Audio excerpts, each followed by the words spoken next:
nous allons passer à la table ronde numéro 2. Je vais demander, voilà, allez-y, à Emma, Marie, Julien, de vous installer.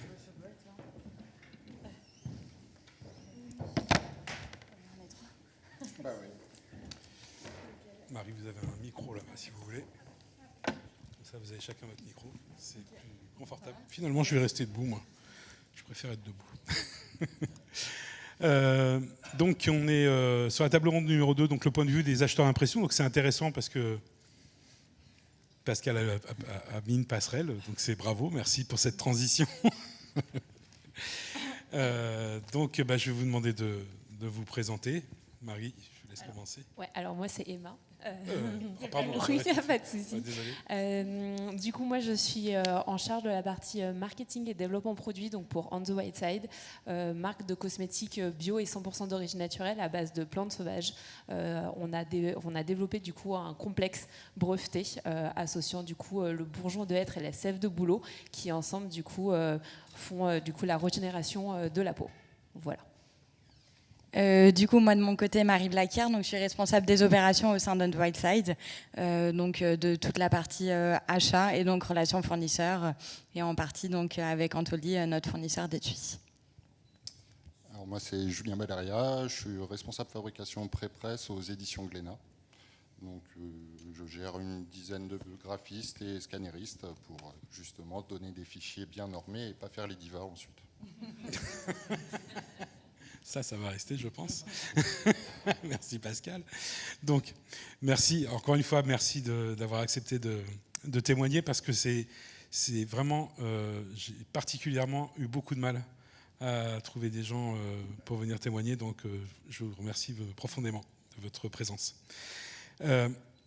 Donc, la première question que j'ai envie de vous poser, c'est quand vous choisissez un imprimeur, puisque là, pour le coup, alors, je vais être très clair. Je sais que Julien ne choisit pas d'imprimeur, mais je lui ai demandé de participer parce que c'est lui, en fait, qui traite enfin, c'est services qui traitent les fichiers de façon à les envoyer aux imprimeurs. Donc, il sait comment ça se passe avec les différents imprimeurs, parce que vous avez travaillé avec quand même beaucoup d'imprimeurs. Et j'imagine que vous avez des cas très différents. Je ne suis pas directement décisionnaire voilà. pour attribuer un titre chez un imprimeur. Par contre, je travaille en collaboration avec mon directeur achat et ensuite on échange assez régulièrement sur toute la partie technique. Voilà, tout à fait. Et donc, alors cette question peut-être plus pour On the White Side, cosmétique, et puis peut-être Julien si vous vous sentez concerné. Donc c'est quand vous choisissez un imprimeur, quels sont aujourd'hui les critères qui font la différence parmi tous ceux que vous pourriez faire travailler? Alors moi je vais vous parler vraiment sur la partie marketing et ADN de marque parce que du coup c'est mon job. Pour moi un imprimeur déjà c'est pas juste un exécutant, c'est vraiment un partenaire de marque, de traduction en fait dans le réel, qui va vraiment travailler du coup en cohésion du coup avec nous. Donc on va vraiment travailler donc la capacité de conseil, c'est lui qui va venir nous conseiller du coup sur le choix, donc plutôt Pantone, Quadri, sur le papier, la texture, le grammage, s'il faut faire de l'embossage. Donc ça, c'était le premier point. Le deuxième point qui compte beaucoup du coup sur la partie marketing, ADN de marque, ça va être la répétabilité. Aujourd'hui, nous, ce qu'on veut, c'est une cohérence de marque.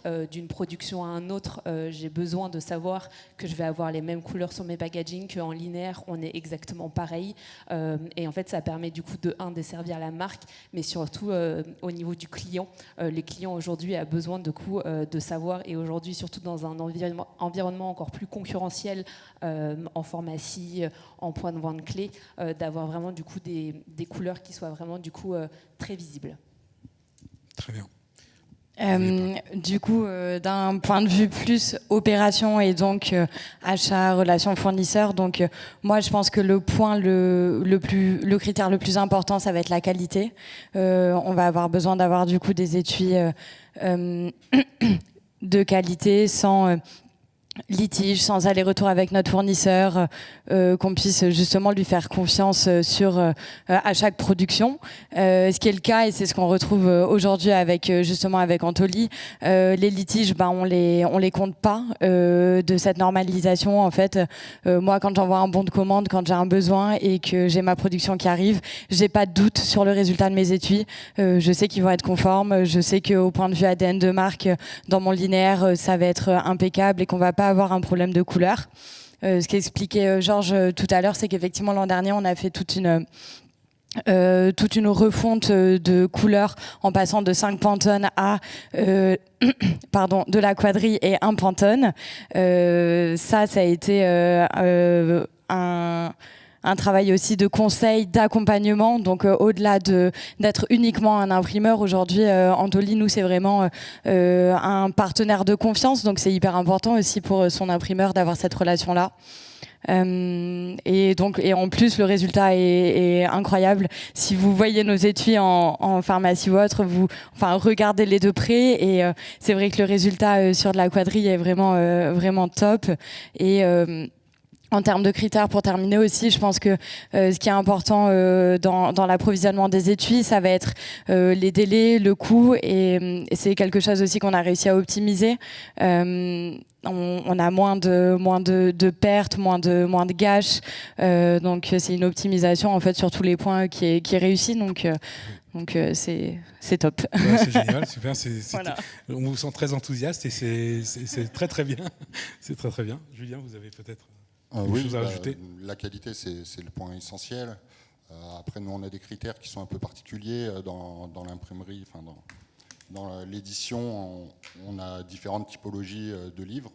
Donc, on va s'adapter au parc machine de chaque imprimeur. Donc, les critères vont plutôt être sur ce sujet-là. Après, au niveau de la qualité et des normes, on ne conçoit pas travailler avec un imprimeur qui ne travaille pas avec les normes, qui ne soit pas certifié. Donc, pour nous, il n'y a pas vraiment de... il y a une question, mais elle se pose d'entrée. Et si ce n'est pas certifié, si on n'utilise pas des méthodes standards de travail, on ne travaille pas avec eux. Vous pouvez pas travailler avec eux parce que vous ne pouvez pas vous appuyer sur un référentiel. En fait, nous, on a les auteurs qui sont derrière. Absolument. Donc, nous, on récupère les originaux, on les scanne, on les retranscrit, on fait valider selon des normes avec des épreuves à des auteurs. Et ensuite, on doit être garant pour l'entreprise, mais aussi pour les auteurs, du résultat. Absolument. Donc nous, si on ne parle pas le même langage entre notre façon de travailler et la façon de travailler de l'imprimeur, ça peut pas fonctionner. Ben non, bien sûr, c'est sûr. Non, c'est bien, c'est une très bonne illustration parce que, si je peux me permettre, moi j'entends quand même souvent, notamment des imprimeurs qui vont me dire, bah oui, enfin vous savez, nous les clients, ils s'en foutent un peu des normes. En fait, on se rend compte que certains clients, certainement, je rejoins ce que disait Charlène aussi tout à l'heure, c'est-à-dire qu'à un moment donné, demander à un client si il veut travailler avec un imprimeur qui lui garantit une répétabilité dans les couleurs ou pas. Je serais très étonné que le client dise non. Donc, voilà. Puis moi, j'ajoute, c'est qu'en fait, nous, on a régulièrement des réimpressions qui peuvent tomber à n'importe quel moment. Voilà, en plus. Le marché décide de nos réimpressions. Et nous, on doit être en mesure d'aller chez un tel ou un tel imprimeur qui aura de la place dans son planning et qui nous donne le même résultat. Oui, absolument. Et il n'y a que les normes qui peuvent garantir entre les imprimeurs qu'on ait un rendu identique aussi. Tout à fait, tout à fait. Très bien. Et alors, est-ce que vous avez déjà rencontré des problèmes justement, alors liés à des manques de standardisation, avec peut-être des imprimeurs avec qui vous travailliez avant? Alors, on a eu avant Antoli du coup d'autres imprimeurs qui n'étaient pas du coup qui n'avaient pas du coup cette norme. Et en effet, on avait du coup eu des problèmes de couleur. Couleur en fait d'une production à une autre qui du coup n'était pas identique, donc problème qualité, litige et parfois du coup produits qui étaient du coup non conformes. D'accord. Voilà. Et donc c'est allé jusqu'à changer l'imprimeur? Alors oui, donc oui, aujourd'hui on n'est plus chez eux. Ce que je veux dire, c'est que ça a été déterminant, c'est le point qui a été déterminant. Alors, il y a eu plusieurs points, ça en faisait partie parce que la qualité aujourd'hui, en fait, nous c'est c'est notre ADN, donc j'allais dire c'est comme les BD, faut qu'on ait confiance, faut qu'on soit sûr que d'une production à une autre, et pour aussi des lancements, on est du coup à chaque fois identiquement les mêmes standards. Et ensuite, il y avait le coût aussi. Je pense que ça joue énormément. Et en fait aussi les lead time. Aujourd'hui, quand on nous annonce 4 mois pour reproduire des étuis, on est encore du coup une jeune PME. On a besoin du coup d'avoir aussi plus de flexibilité du coup sur ça. Réactivité, j'imagine. Voilà. Tout à fait. Donc pour vous, le problème ne se pose pas finalement là, cette question-là, puisque... Si, ça peut se poser en fait, mais dans d'autres termes, c'est qu'aujourd'hui, il y a des normes, mais des normes qui ont évolué, donc notamment 39, 51, 47, 52. Et on se retrouve parfois avec des imprimeurs qui sont certifiés, mais selon tel ou tel type de normes.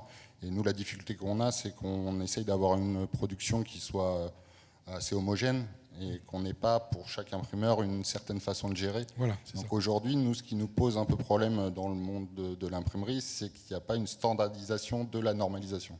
En fait, voilà, ce serait... Et du coup, parce que beaucoup d'imprimeurs sont restés sur les normes 39, 47, et beaucoup d'imprimeurs, enfin de nombreux imprimeurs plutôt étrangers, nous demandent des fichiers en 51, 52. Voilà.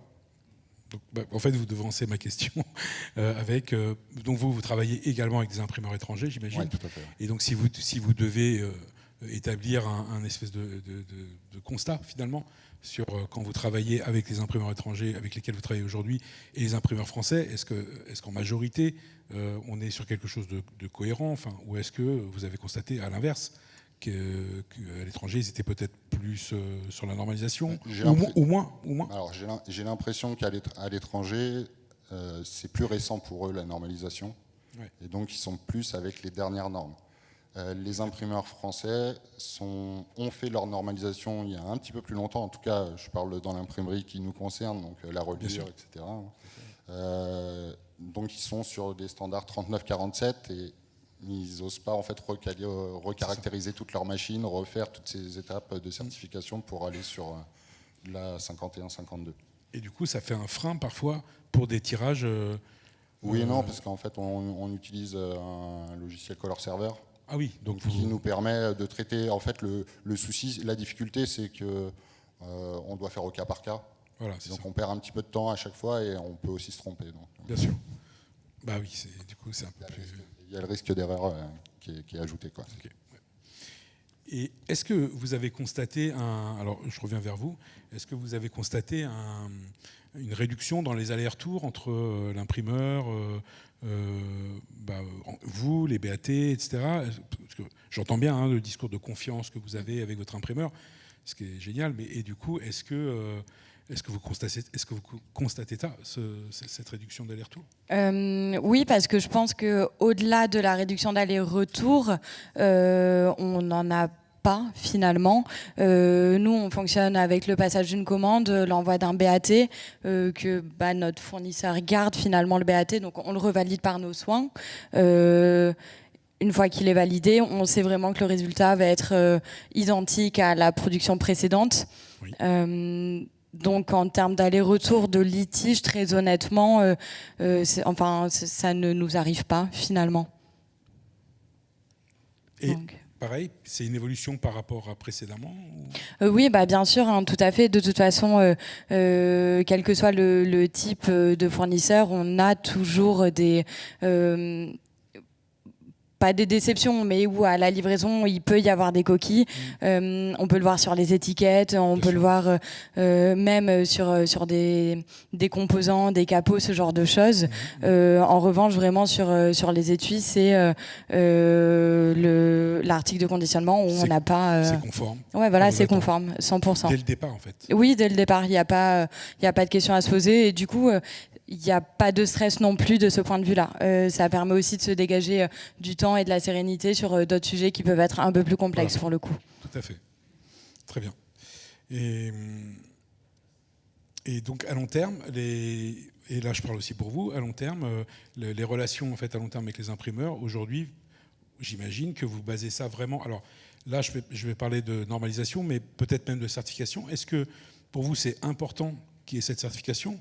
Ou est-ce qu'un imprimeur, finalement, qui a engagé une démarche de normalisation est suffisante ?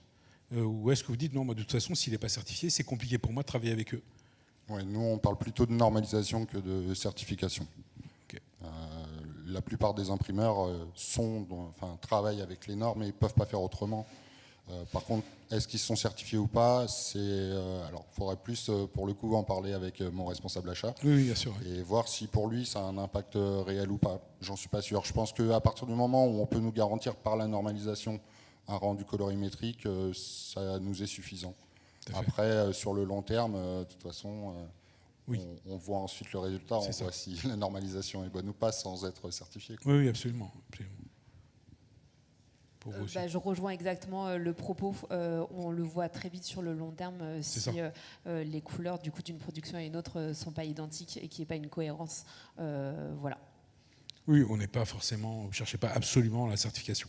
Non, c'est pas forcément le critère premier. Très bien. Je vais me tourner vers le public. Peut-être que certains d'entre vous souhaiteraient poser des questions à... J'arrive, Pascal, je vais te passer le micro. Non, parce que, en fait, c'est enregistré et les gens t'entendront. Ah, c'est enregistré, oui, excuse-moi. C'est Glénat qui fournit le papier? Oui. D'accord. Oui. Ça me suffit comme réponse. C'est méchant, hein.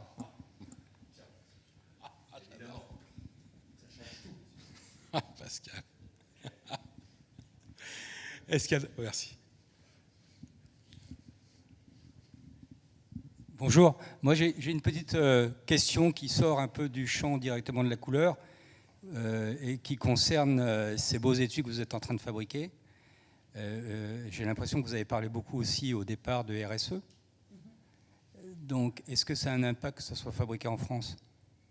Alors aujourd'hui, nous, on est une marque made in France, 100% d'origine naturelle. Ça fait partie vraiment de nos valeurs.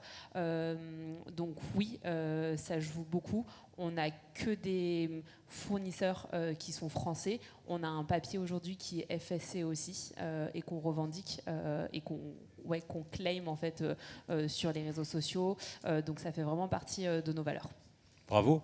Alors je pose la même question à Glénat. J'ai compris qu'il y en avait un petit peu acheté à l'étranger. On achète à l'étranger. Alors comment vous décidez la décision d'achat, est-ce qu'elle est purement prix ou comment vous fonctionnez? Bien sûr, la notion économique est numéro un. On est sur des très grosses quantités parfois. Des tirages de One Piece, c'est 150 000, 200 000 exemplaires. Donc l'économie peut être assez rapide. Après, on a quand même une politique où, par exemple, on a complètement arrêté la production asiatique. Sauf cas très particuliers, je ne vais pas dire 100% parce qu'il y a des cas très particuliers sur des livres à toucher, choses où il y a des opérations manuelles, etc., qui sont tout simplement impossibles à réaliser et qu'on ne pourrait pas vendre aujourd'hui au prix où ils sont vendus. Donc là, on n'a pas le choix, mais ça doit représenter 1% de notre production. Et on essaye de ramener au maximum aussi côté France. Il y a des mangas qui étaient à 100% en Italie avant et qui reviennent en France. Notre production BD, notre principal imprimeur, c'est Paulina. Donc voilà.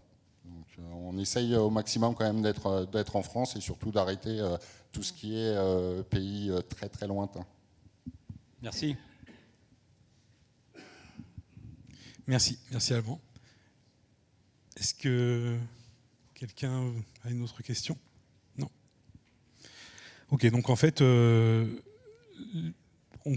est d'accord pour dire que l'avantage concurrentiel de la normalisation, encore une fois, je ne parle pas de certification, mais là, l'avantage concurrentiel de la normalisation, il est pour vous indéniable. Est-ce que vous pensez qu'à l'avenir, parce que là, on est en pleine évolution des normes avec notamment ce qui se passe au sein du TC 130, là, la sortie très prochaine de l'amendement 12647-2 va encore faire évoluer ça. Donc vous parlez effectivement des normes en FOGRA 39 ou en FOGRA 51, donc les amendements 2009 ou les amendements 2016. On voit qu'aujourd'hui, beaucoup d'imprimeurs sont encore sur un amendement 2009 quand même, quoi. Donc c'est quand même pas, ça date pas d'hier, qui dans certains cas ne correspondent pas au papier utilisé aujourd'hui, correspondent plus en tout cas à tous les consommables qui sont utilisés. Donc est-ce que vous pensez que à terme, le contact que vous avez avec les imprimeurs, là je m'adresse peut-être plutôt avec vous, est-ce que vous pensez que en France en tout cas, les gens ont conscience du fait qu'il faille suivre les normes évoluées, ou les gens restent quand même à se dire tant que ça marche, on y va comme ça, quoi? Je pense qu'il y a un peu de ça. Ouais, c'est un peu ça. Je pense qu'il y a un peu de ça. Après, je pense que ça dépend aussi de la taille de l'entreprise. Je pense que dans des très grosses entreprises, notamment Paulina, qui est notre plus gros imprimeur, oui. Ça fait beaucoup de machines aussi à recaractériser, absolument, à modifier, et c'est très lourd. Et ils pourraient avoir un temps où ils sont à cheval sur 2, voire 3 maintenant normes. Oui. Et ça peut être compliqué ensuite en termes de planning, lui il m'a filé les fichiers avec telle norme, donc il faut que je le planifie sur celle-là. Donc je pense que sur des petites structures, c'est plus simple à mettre en œuvre que sur des grosses industries. Après, nous, à partir du moment où on parle le même langage et qu'on nous donne le cahier des charges au début, on a des épreuves Epson. J'ai beaucoup aimé votre intervention, c'était très clair et très net. Ouais, moi aussi. Et donc, à partir du moment où en fait, tout le monde parle le même langage, du pré-presse jusqu'à l'impression, c'est pas trop un souci, quoi. Oui, absolument, tout à fait. Très bien. Donc, s'il n'y a pas d'autres questions, bah, je vous remercie beaucoup pour votre... bah quand même. Bravo, Ben. Alors, excusez-moi, c'est une question qui est en dehors du scope de la normalisation. Je vois que vous appelez On the Wild Side, cosmétique. J'avais une question sur la RSE, justement, sur le côté naturalité. On a beaucoup de vos confrères qui nous demandent, qui ont beaucoup de demandes sur, et qui insistent énormément en ce moment sur la partie recyclabilité du packaging et qui engage forcément aussi la partie, concerne la partie des ancrages. Donc nous, on a des pistes en travaillant avec des donneurs d'ordre tels que LVMH ou L'Oréal, mais on a très très peu de circuits de recyclabilité. Il y a Citeo et donc Veolia. On travaille beaucoup avec les fabricants d'encre sur des encres sans carbone, noir de carbone pour la détection infrarouge au niveau des tris, etc. et tout, mais ça reste quand même un travail très, très ciblé.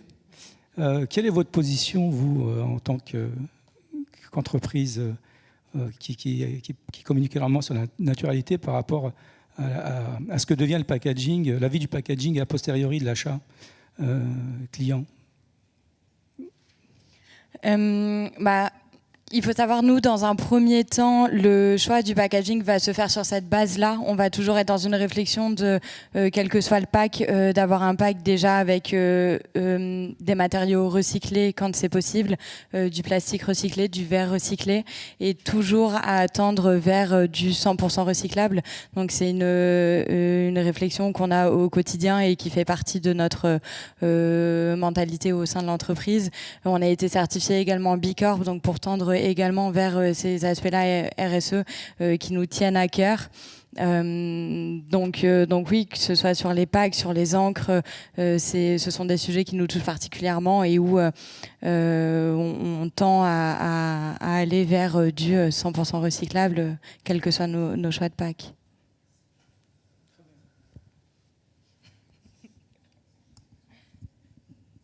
Du coup, vous faites donc un bilan carbone de vos étuis?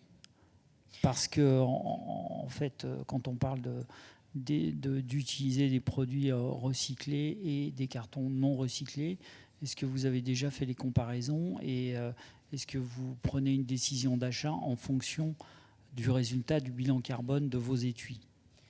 Alors, pour le moment, non. C'est une étude qu'on avait menée lors de la certification B Corp au niveau de la PME et où c'était compliqué de mener à bien cette étude. On est justement là dans l'année de la recertification B Corp. Donc c'est quelque chose justement qu'on met en place et on aimerait avoir cette visibilité justement sur notre bilan carbone sur l'année. Donc en tout cas c'est un projet, oui, qu'on aimerait mener à bien, ouais. Par exemple, ça peut être avec l'Unique, en effet, ouais. Qui accompagne sur ce genre de projet. Merci pour vos questions. Eh bien, je vous remercie beaucoup. Merci beaucoup. Merci encore une fois, profondément.